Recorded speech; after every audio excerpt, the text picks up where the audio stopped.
You are listening to the Cocoa Blend Podcast. Our podcast aims to shatter the misconception that Black parents cannot co-parent without drama. A podcast for moms of faith who are tired of unnecessary conflicts, seeking a positive shift, and eager to embrace harmonious co-parenting in their blended family. In other words, moms who just want to co-parent without the drama. I am your host, Jamie Newton-Knight, motherhood mastery mentor and co-parenting coach. Join us as we navigate through insightful conversations and empowering stories, redefining the norms and celebrating the strength of united co-parenting in the Black community. So turn on that GPS and let's navigate the blend. Hello, and welcome back. We have yet another amazing episode with another amazing guest, Miss Tuniscia O. Hey, Tuniscia. I have followed Tuniscia. Tuniscia has followed me. We've been on this blended journey for quite some time. So I'm just excited to have her share her story. And I'm going to let her introduce herself, and then we're going to dig into her story. So Tuniscia, go ahead, introduce yourself. Hey, y'all. I am excited about this blended family conversation. I love it. My children are 5th generation blended family. Like, we always talk about what generations we are, but we don't think about how deep our blended family roots go. You know what I mean? And how we just keep attracting and creating that thing. And so welcome to me. Welcome to all of you. I'm excited to be here and to talk about blended families. I'm so excited to have you here. We've been a part of the same communities for so long. And then we've been in the same circles. We've talked separately from all of that. So it's just great to have you on as a guest so you can share your story. So first I want to talk about your family unit. You described it as we're co-parenting, but we don't do things together. You want to talk about a little bit about that? Well, one time we did something together, girl. Listen, I thought it was going to be this great idea that I invited I don't use the word step. You'll hear me say younger son throughout. So I'm talking about my youngest son. And so I decided to invite his biological mother on a trip with my husband and myself. My husband did not find that funny at all. But I thought, what a great way to show her how we are parenting him, because my husband has custody of my youngest son. So he lives with us. I was like, I thought it was great, but my mind, it went over much better than it did in real life to my husband. And so she came and it turned out fine. But my husband's like, you bet not never. And for the rest of your life, pull no nonsense shenanigans. Because I invited her and then told him, oh, by the way, I invited her to come. He didn't think that was funny at all. So no, we don't do anything together. I'm cordial, but no, we don't spend time together. That doesn't work. He said, no, thank you. Next time, run that by me first, please, ma'am. Matter of fact, he didn't even say run it by me. He was like, the next time you get this genius thought, just erase it. Like, cancel it. The fact that you were like, it went over really well in my head, just didn't play out so well when we were all together. Who knew? Listen, it honestly all depends on who you're dealing with, what level and stage of the process they're at, because we know that both of us are in blended families. We know it's a process, and it depending on where they are in their journey, that can determine how well the situation goes or not. Yes, I won't try that again, but it's a good story. Like, we do these random things that make for really good stories, but when you're living in it in real time with your husband, no, I won't do that again. Right. The unique thing about your situation is that you are a bonus mom, but you're also a bio mom. You have your own children. Yep. I gave birth to 2 children, and then I have my youngest baby boy. Absolutely. Yes. That's right. So you get to see what it's like on both spectrums. Like, you're like, I'm the bio mom in this situation, but I'm also the bonus mom, and I get to see like how things play out. And the interesting thing is because of the way my husband and I were very intentional in our blended family, all 3 children are treated the same. If you met my 3 children, I wouldn't tell you this is my stepson. I would just say, these are my 3 kids. And people who don't know me, they just think I have 3 kids. Like, some people, even to today, are like, I didn't know. That's because you weren't supposed to know. I never wanted my younger son to feel like he was less than or anything other than a loved, appreciated, welcomed being in my life, a child in my life. And so I treat them all the same. They all get the same. And my daughter actually will say that my younger son takes a lot more of my habits even than her and my middle son, which are the two I gave birth to. So we all get the love. I just spread it all out. Yeah, I followed your journey for so long that I've seen him grow up, and I'm like, yeah, that's your baby for sure. That's like, yeah. When he has all of his special moments, you're like, my baby is doing this thing, or my I'm like, oh my goodness, he grew up so fast. It felt like yesterday when he was like a little guy, and now deep voice. I know. Now you have this other grown man in your house, okay? He's so precious. I love him. Yes, I love him. He's still old enough but young enough in his teenage years where he still entertains me in my shenanigans. You know, like I don't know how much longer he will be okay with it. But now he's still like entertained by my nonsense. Like she's corny enough. You know, and I'm gonna take it. Take it as long as he accepts. As long as we can. We take it as long as every little moment, right? Because after a while they're like, okay, Mom, that's enough. That's enough. I didn't have enough of you and your nonsense. Okay. Yeah. Yes. So I wanted to ask you, I had a question that said, during the process of your co-parenting or blending journey, you struggled with what the most? And you were able to get through it by doing what? So boundaries.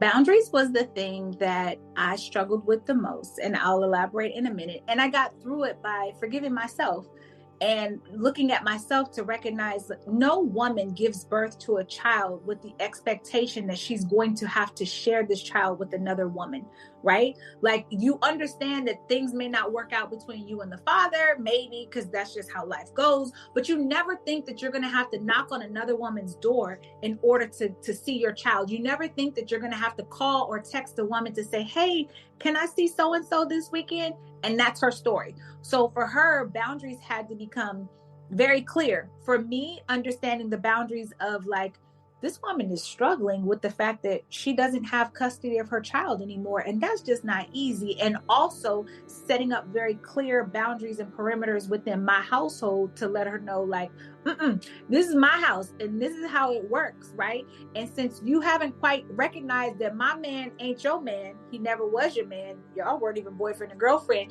I don't care how many kids you have, you will not run my house and you're not going to call my man's phone 15 times. You can't just so boundaries was a big thing. And it got to a point where my husband, well, there was a restraining order involved. We won't even go into that.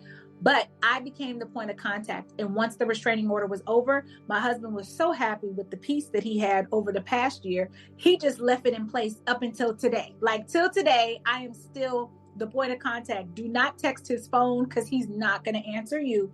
He's made it clear, whatever issue you have with my wife, you're going to have to get over it because she's the only person that's going to communicate with you with whatever you need. She does a much better job. It keeps the peace in our household. So boundaries has really been a big thing, and us establishing our own and recognizing, whatever boundaries she may or may not have.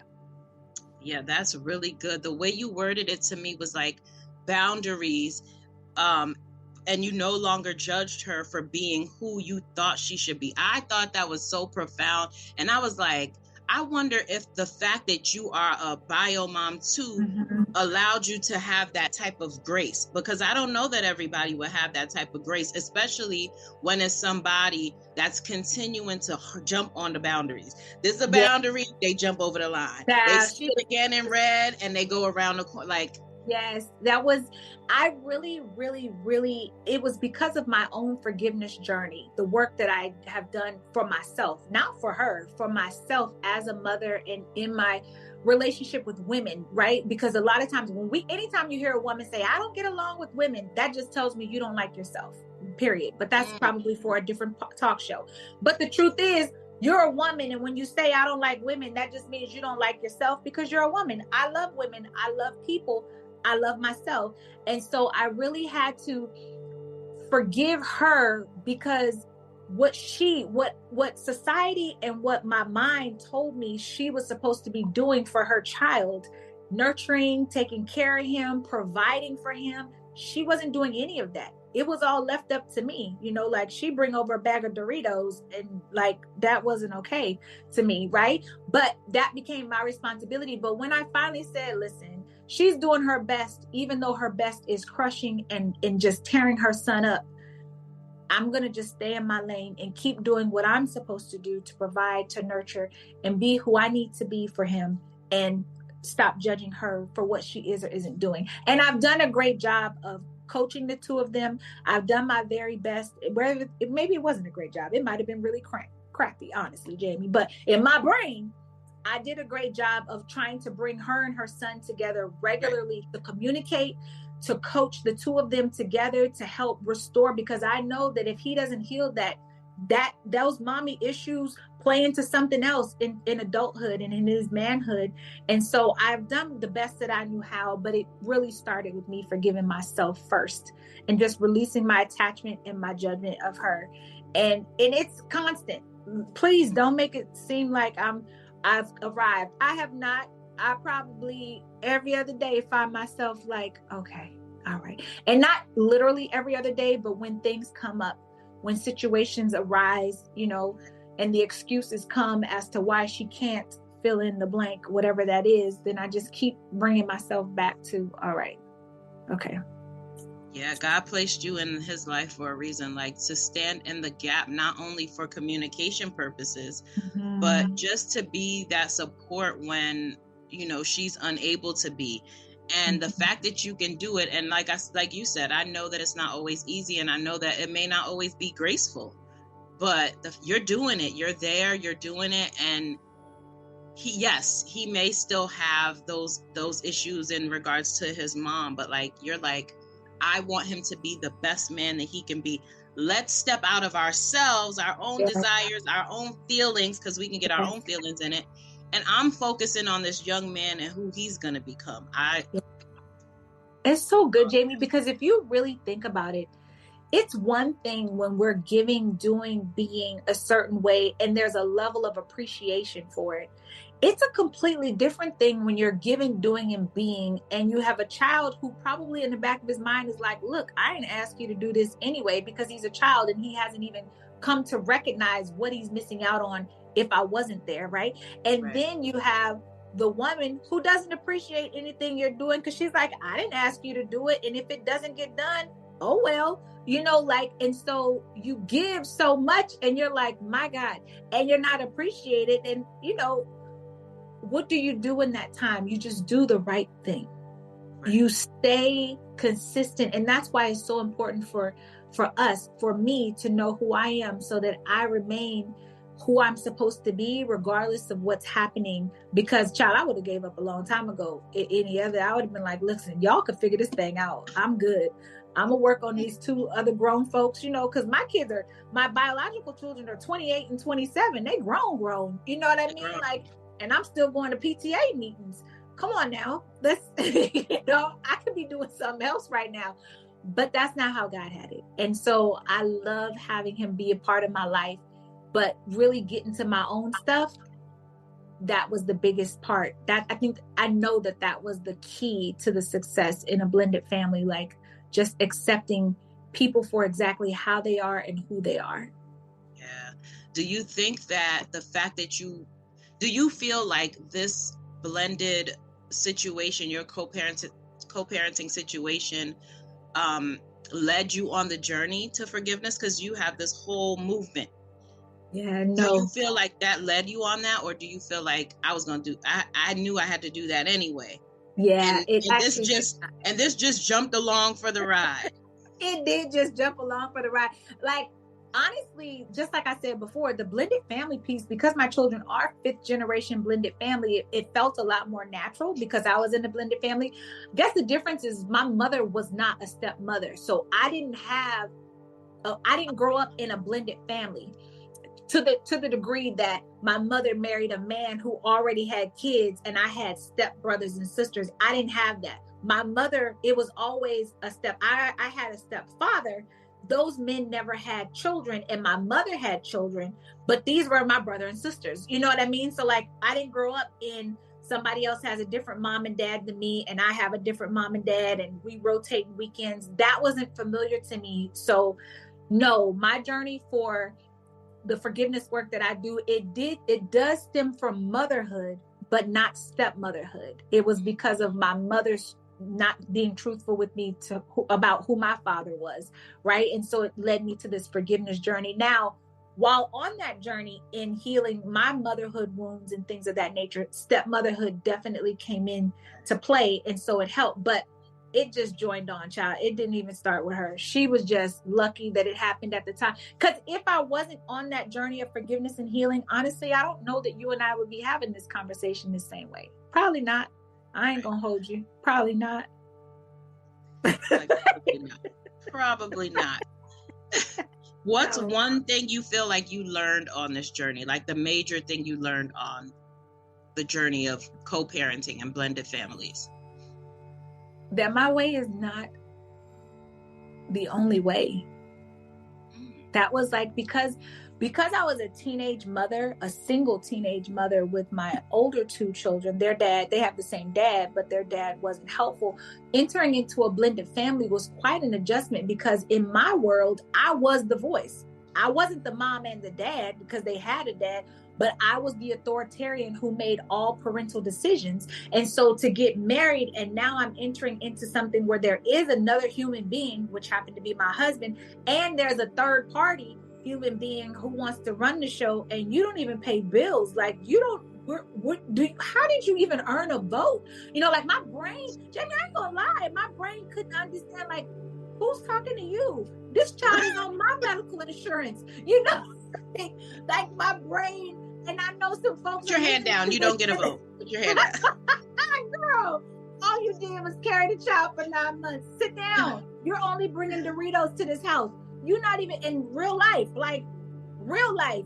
I'm being funny if I'm saying Doritos, but like in real life, you just bringing Doritos. No, ma'am. You don't get to vote. But Tuniscia, that's not how this works. These are the conversations that I'm now having with myself. Like, T, you can't do that. You can't tell the lady to sit down because it's her child. And she's going to tell you it's her child. So then I want to ask questions like, well, explain to me what you do in your day-to-day life that gives you the right to tell me that this is your child. Let's just talk about the past week. What have you done? And even though she doesn't have anything to say, it's still her child. I had to get that together, child. It took me a minute, but we've gotten there. That sounds like a hard thing to get together. It is. It is, because the power had to be brought back to me. I was giving her the power. I was waiting for her to change. I was waiting for her to grow. I was waiting for her to do more. And I'm the only person upset. She's happy with her decisions. And if she's not changing them. That ain't my business. Like, her relationship with her child is not my business. That's my business. My relationship with him is my business. And so when I stopped minding her business and I just redirected my attention to Tuniscia, what are you doing? Like, stop judging her. She's doing what she's doing, whether it's her best or her worst. It ain't your business. Right. And that was tough, because I had to be accountable for me. Wow. Yeah, that's a big one. I hope that people are taking away that nugget. That is so huge, of like, yes, she was doing this thing, and yes, she is in this family, but I was like, listen, this is our household, and you ain't running things over here, but that's his mom. I have to, I'm a bio mom, and that sounds like a hard thing to step into, honestly. It is. It's a hard gift to even give to our children's father, and we have a direct link to that person completely. You know what I mean? For period, like forever, this person, and now we talk about this other person, and then making sure my youngest son understood something, and it was hard. My husband used to say, "You shouldn't say that." I was like, "No, I'm just going to tell him the truth. Listen, your mother did not invite me into this situation. Your father did. Your mother didn't want me to be in this situation. Your father did. Your mother is not my friend. She's your mother. She's your family member, but she's not my friend.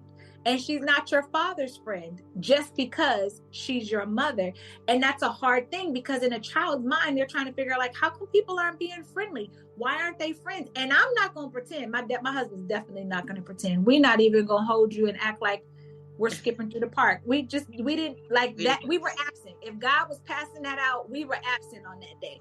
And so we don't do that, Jamie. Like, we're not doing that, right? No, I'm gonna do my best. I'm gonna give you my all.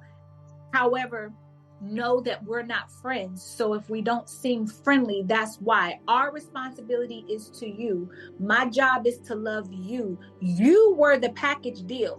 When I married my husband, you came with the deal. I didn't marry my husband and say that she came with the deal. She ain't got to do with me, like nothing to do with me, right? And that's the part that I needed him to really understand.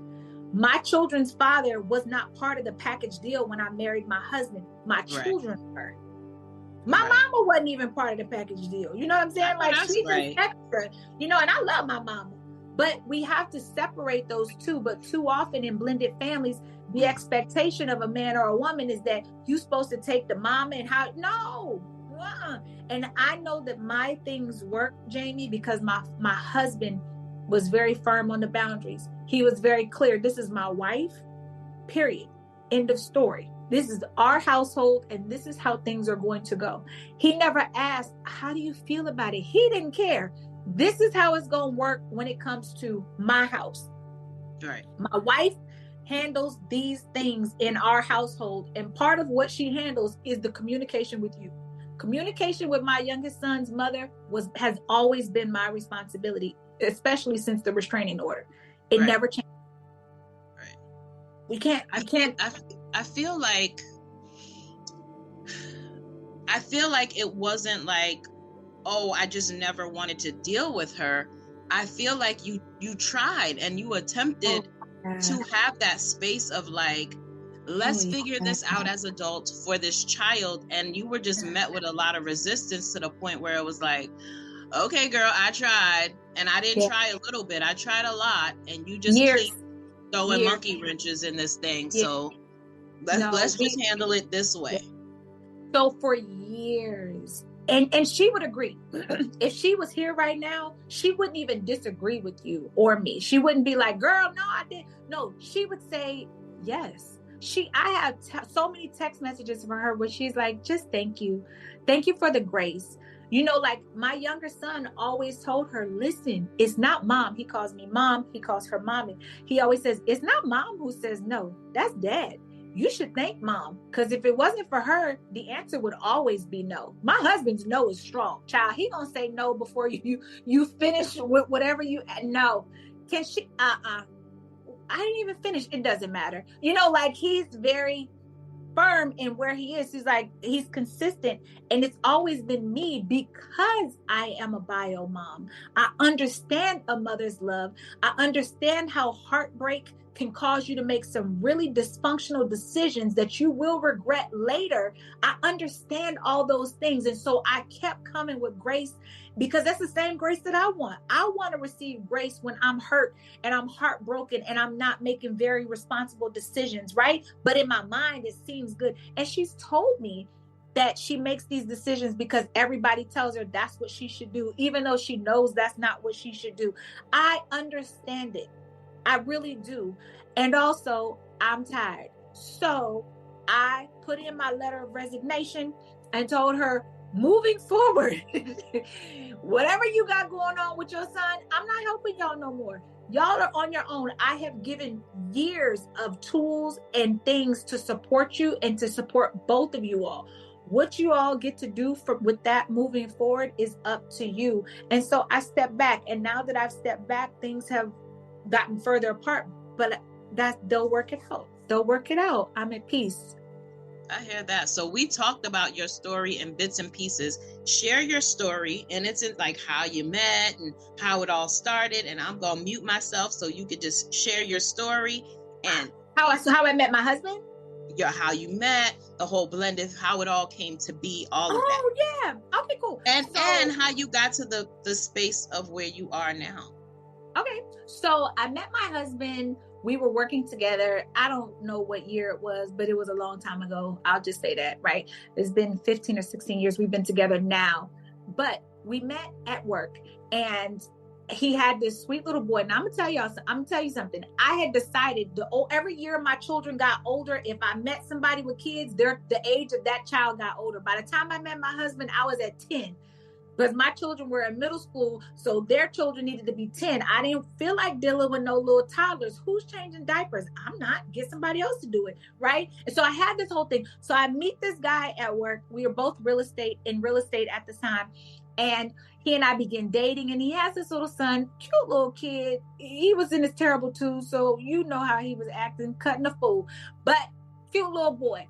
Well, we end up dating. We dated for almost 4 years before we got married. So we were very, very established in our relationship by the time we got married. But even when we got married, I did not know that my youngest son would end up living with us. I thought that he would just come visit us every other week like he had been doing with his daddy all that time. But child, I got married, and now all of a sudden, we in a custody battle, and this precious little boy is now living in my home, and we're figuring out life very different. And so I was the person who taught him how to read, how to ride a bike, tie his shoe, how to swim, everything that a mother does. And the beautiful thing is, when he was younger and his biological mom used to say, "She's not your mama," he would always say, "Yes, she is.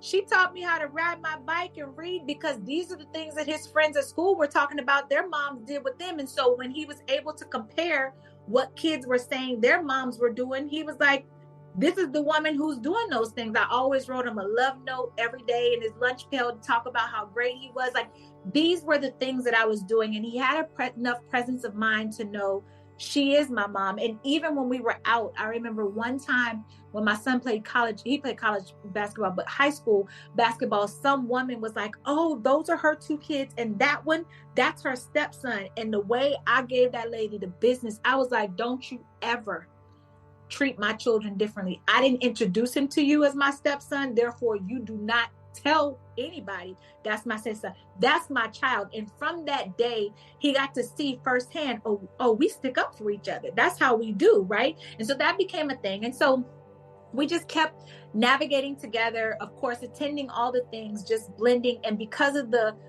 restraining order and all of those things, it caused me to communicate more with his mom. And as I kept doing my healing work and going through this journey, I recognized she was hurting. How can I help her? What help would I want somebody to give me? And so I just began doing it. I was helping so many other women with this work. Let me help her.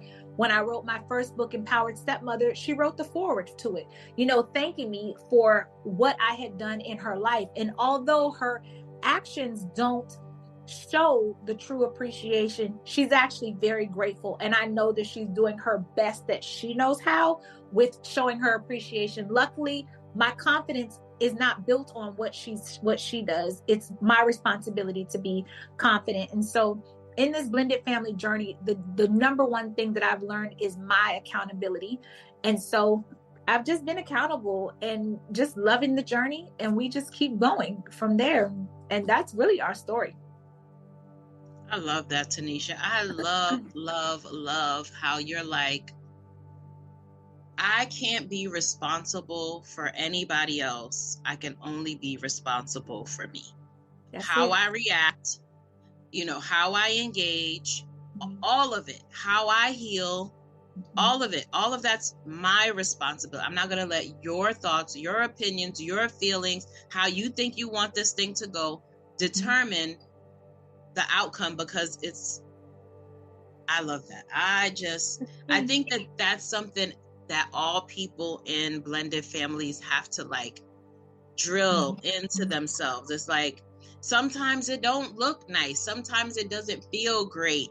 But you don't have to always engage. Remember that the only person you can control is you. Understand that, stand in your space, and walk confidently in that space. That's it. Own it. Seriously. And there's no doubt that the peace and the confidence in my home that has come beyond myself was my husband and his voice in the situation. Most blended families, this is me, I'm not an expert. I haven't taken any polls on what it is I'm going to say, but just the various conversations that I've had, if the man has biological children, not just the woman, the peace has come in the home when there is a man who is willing to stand on all 10 of his toes to put his foot down as to how his household is going to go. Most chaos ensues when there's a man who refuses to put his foot down or speak up or stand up confidently about what's going to happen in the house. And if they leave the wife to be the person to speak up, and she's always made to be the villain or the bad person, and the husband just kind of wants to let it fly it doesn't work. It's usually complete pandemonium, like complete chaos. But when there is a husband who's like, hey, let me tell you how this is going to go. This is what's going to happen. Blank, blank, blank. And he doesn't play games. He's not trying to secretly do this and X out the wife, and he wants to spend separate time. Y'all had y'all doggone chance to be a freaking family. I'm trying to do my best on your show, Jamie, because you know I like my vocabulary. You had your chance to be the family. It didn't work. Right. So what you're not going to do is practice on my time to be no separate family. No. My husband didn't even try it because he knew what wife he got. But for the people who do have that, no. Well, the kids need to see us together. Then y'all should have worked that out while y'all was supposed to be together. But what we're not going to do is pretend. No. And if we are going to do this, then all of us are going to do this. That why means not all? I'm coming, my kids coming, she can come, her do come. Like, it's going to be 25 of us. But what it won't be is the 6 of y'all. Right. And I got to sit at home. No, we ain't doing that. Yeah, listen, we could be on here all day long talking about that, especially from a bio mom's perspective, and then you sitting in the bonus mom seat, because I can see it in both ways. I definitely do not ever feel like there should be some separate piece where it's like mom, dad, and child, let's go do lunch. Like, why? We already not together. We've been not together. You were supposed to do lunch before you separated. The child can see that type of healthy relationship with everybody. Mm-hmm. With however you present it.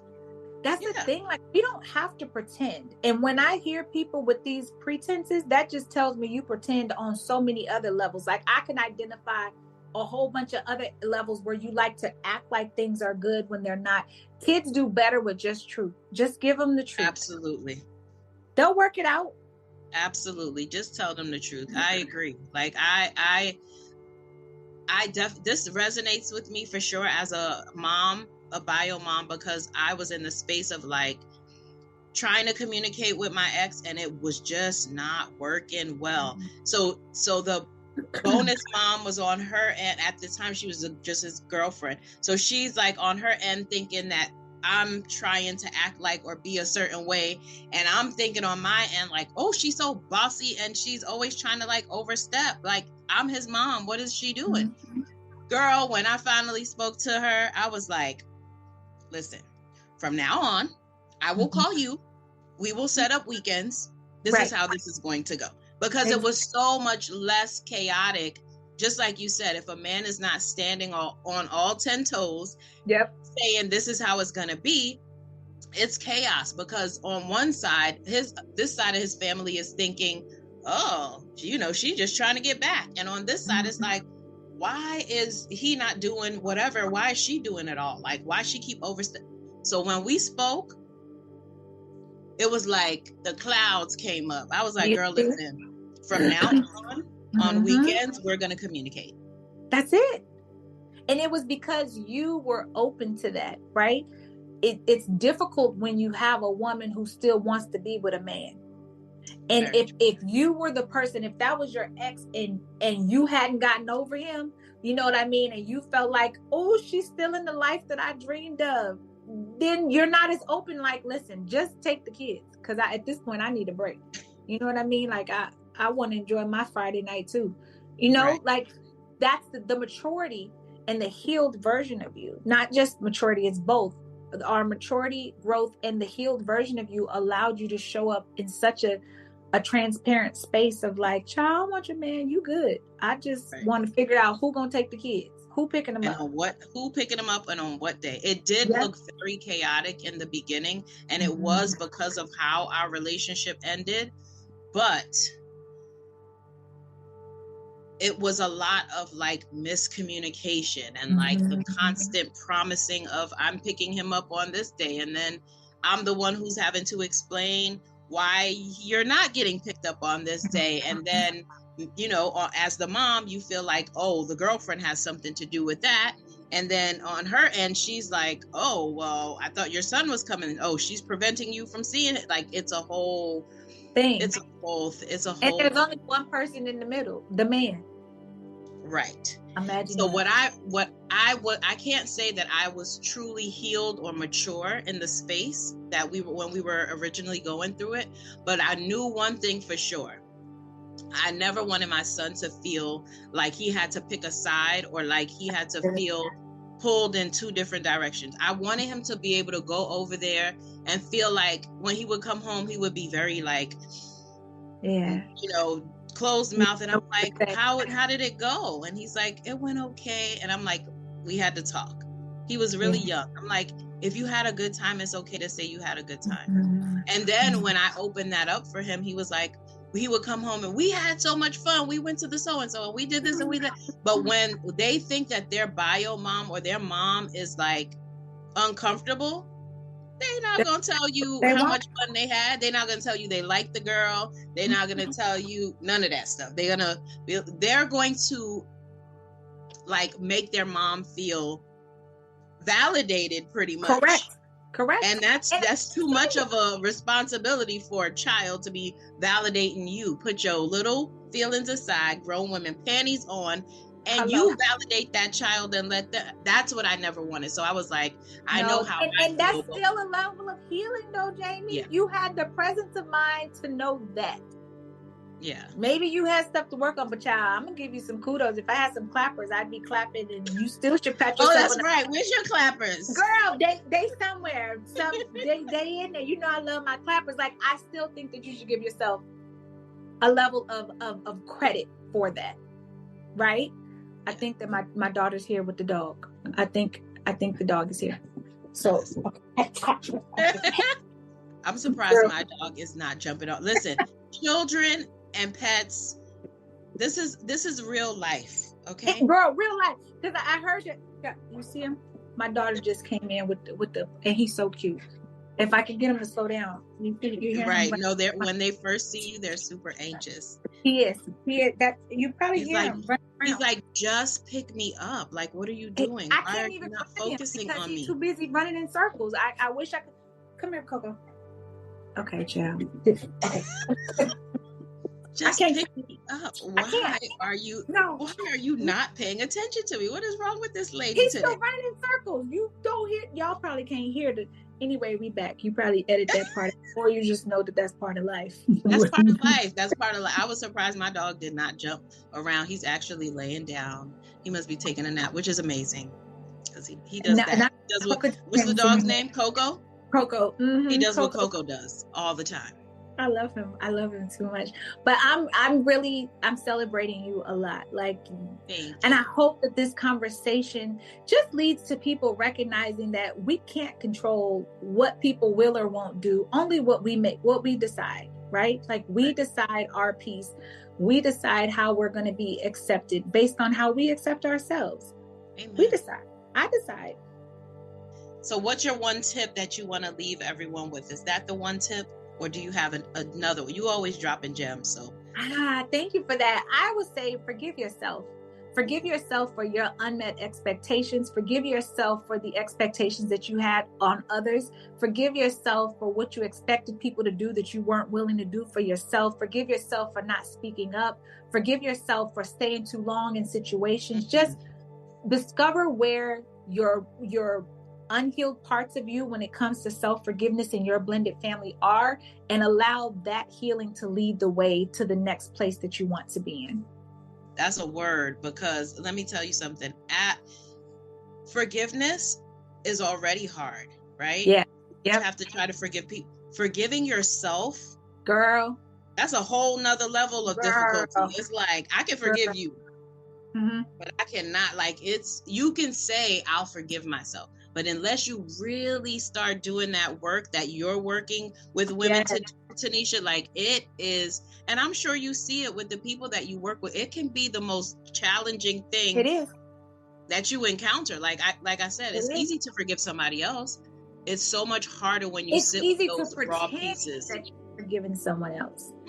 I've come to find that most times you can only however you forgive yourself is the deepest level that you're capable of forgiving others. So you can pretend like you've forgiven them, but the truth is, the back of your mind, you keep beating yourself up because you know you shouldn't have it. Like, you're resenting the relationship, you're resenting the people, you find yourself distancing them because you don't trust people. You don't trust people because you don't trust yourself. You don't trust yourself to make the decisions, to let your yay be yay, your nay be nay. Like, there are all these different things. And so the truth is, when we're able to really connect and master our own self-forgiveness, that then and only then are we able to gift that to other people. So when parents say things like, I love my children more than myself, no, you don't. No, you don't. It's impossible.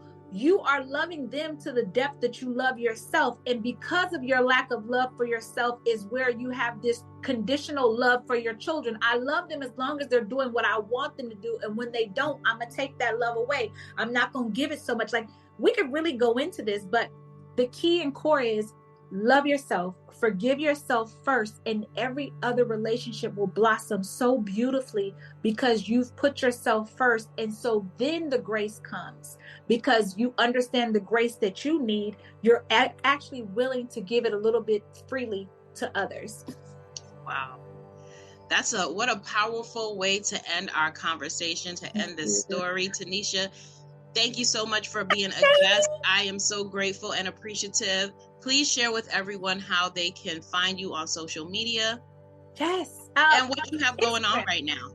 Oh, girl. So Instagram is probably the easiest way because I get to spelling my name. My mom got fancy. Facebook, y'all would be like, what was her name? I'm going to say, y'all, just forgiveness_lifestyle on IG. You'll find me, or my website, forgivenesslifestyle.com.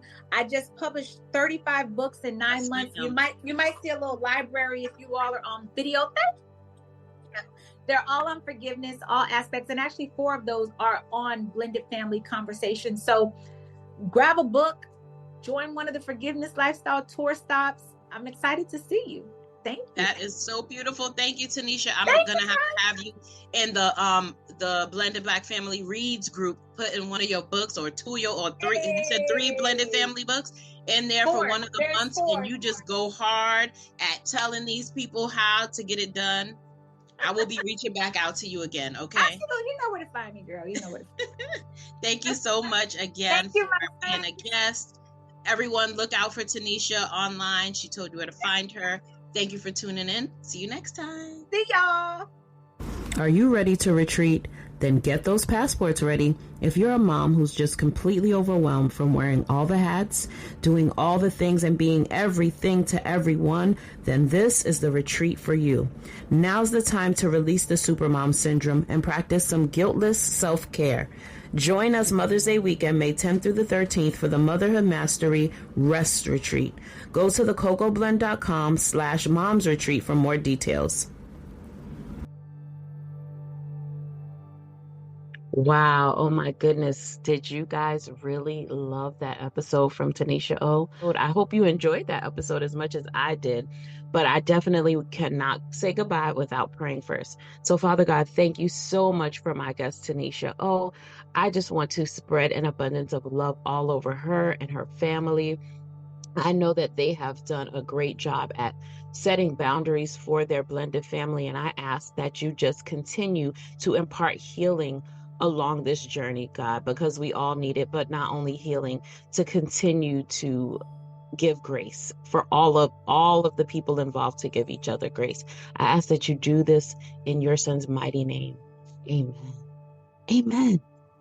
See you guys next time. God bless.